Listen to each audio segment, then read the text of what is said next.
So we talked a little bit about direct deposit. Other services include money transfers. Some people use Western Union. Some people use other services to wire money to relatives in this country. Maybe you wire money from your account to your son's account who's in college in another state. Some people wire money from this country to the country that their family lives in. And it's an important way for them to participate in the family and to make sure that they're provided for. Now, the fees for Western Union can be much higher than the fees that you would get at a bank for a money transfer. Now, international money transfers are always going to have a certain level of being expensive. But the other thing is if that country has the same bank or an affiliate bank, then the money can actually be deposited into your bank account and then withdrawn from either a bank or an ATM in another country. For example, I went to China a few years ago, and I have a Bank of America account. And if I knew the right bank to go to and the right ATM to go to, because the other ones would eat my debit card and not give it back. Luckily, I was not the one who learned that lesson. They taught it to me.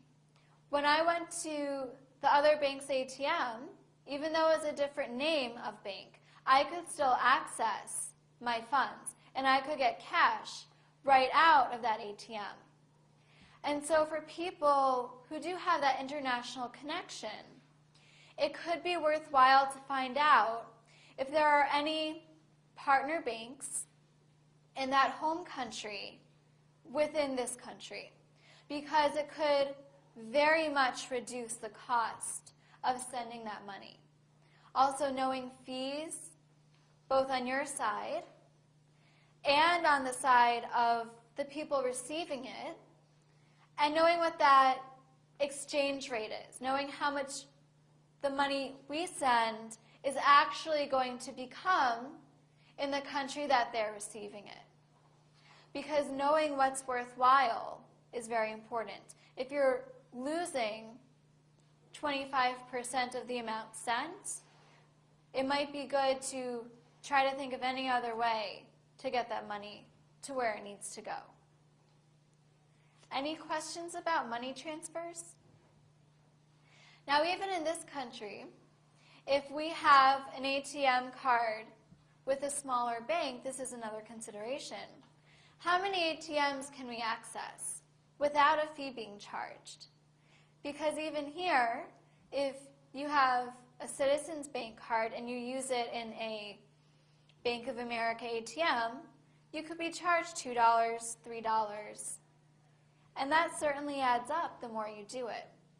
And so ATMs, where you, for the sake of some people here and the people online, ATM is where you take that debit card, the card that's linked directly to your bank account, and go to one of those machines and are able to get the cash out. It's important to know if and what fees you're using. And relevant to everybody, you have to be careful about the safety of the ATM. For example, how many people have seen what I call third-party ATMs, those freestanding machines in convenience stores or restaurants? In the hospital too? In the hospital. Those ATMs are much easier to be tampered with because there are identity thieves who have something called a skimming device. It's a little electronic device about this big that they can put over the slot where you do your transaction, and it takes your account information. Then they position a camera to the keypad and track your number. Then they have the information necessary to take your bank account. And so